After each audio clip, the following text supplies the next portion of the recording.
এটা কখনোই কাম্য নয়। গ্রামীণ ভারতীয়দের কাছ থেকে যেসব নথি চাওয়া হচ্ছে তার অনেকটাই না থাকা খুবই সাধারণ ব্যাপার। আমিও গ্রামীণ এলাকায় জন্মেছি, এসআইআর নাম করে হয়রানি হচ্ছে। অমর্ত্য সেন বলছে, উনি সব সময় এসব কথাবার্তা বলেন, ওনার কথার বেশি উত্তর দেওয়ার কোনো কন্ট্রিবিউশন নেই। পশ্চিমবাংলায় একটা শিক্ষিত যুবককে উনি কর্মসংস্থান করে দিয়েছেন, কোনো গরিব মানুষের পাশে দাঁড়িয়েছেন, এরকম কোনো উদাহরণ নেই।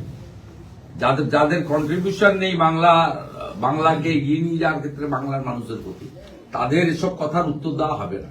শুনেছেন আপনারা? শুনেছেন তো? এ মশাই তো ভুলে গেছে অমর্ত্য সেন বাবু কিছু পারুন কিংবা না পারুন, তিনি মানুষকে স্বাধীনভাবে বাঁচতে শিখিয়েছেন। তিনি মানুষকে এটা বলেছেন যে শুধুমাত্র উন্নতি করতে গেলে টাকার দরকার হয় না, যেটা দরকার সেটা শিক্ষা, স্বাস্থ্য, সংস্কৃতি। এটা অমর্ত্য সেন বাবু এটাও বলে গেছেন যে বেঁচে থাকার জন্য কিছু পারুন কিংবা না পারুন, স্বাধীনতার জন্য চোখে চোখ রেখে লড়াই করুন, সত্যের জন্য লড়াই করুন। তবে সেই সাংবাদিক বাবুকে বলি, আমি ওনারে কিছু উত্তর আপনাকে দিয়ে দিচ্ছি। এই বাবুর অনেক অবদান।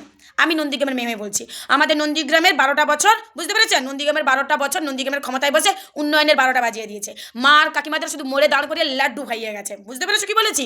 আর হ্যাঁ, এনার অনেক অবদান। ইনি টেবিলের তলা থেকে টাকা নেওয়ার মাস্টার মাইন্ড। এনার কাছে ক্ষমতা দখল করার জন্য 500 লাশ পড়ে গেলেও কিচ্ছু যায় আসে না এনার। তাতে যদি বিজেপিও থাকে তাতেও এনার বয়ে গেছে। বুঝতে পেরেছেন? ইনি নারদাকাণ্ডে জড়িত। বুঝতে পেরেছেন কি বলেছি? ইনি আবার বিজেপি আরএসএসের কর্মীর কাছ থেকেও কাঁড়ি কাঁড়ি টাকা খেয়েছেন। এনার এইসব অবদান খুব ভালো। ইনি মানুষের জন্য অনেক করেছেন। যখন দিল্লির পার্লামেন্ট থেকে বাংলার মনীষীগুলোকে তাচ্ছিল্য করা হয়, অপমান করা হয়, বাংলা ভাষা বলার অপরাধে ভিন রাজ্যে মেরে খুন করা হয়, তখন এই বাবু প্রচুর বাঙালির হয়ে প্রতিবাদ করেন। জানেন আপনি, এই বাবু বাংলার মাটিতে দাঁড়িয়ে কেন্দ্রকে বলেছে, নরেন্দ্র মোদী আপনি বাংলার বকেয়া টাকা দিয়ে যান। বিশ্বাস হয়নি? বিশ্বাস হচ্ছে না সব? এনার অনেক অবদান রয়েছে, বুঝলেন? ইনি মানুষের জন্য অনেক করেছেন তৃণমূল ছেড়ে বিজেপিতে যাওয়ার পরে। যেমন ধরো হিন্দু হিন্দু মারামারি লাগিয়ে দিয়েছে, হিন্দু লাগিয়ে রাত্রিবেলা হিন্দুদের ভগবানের মূর্তি ভেঙে দিয়ে মুসলমানের নাম লাগিয়ে দিয়েছে।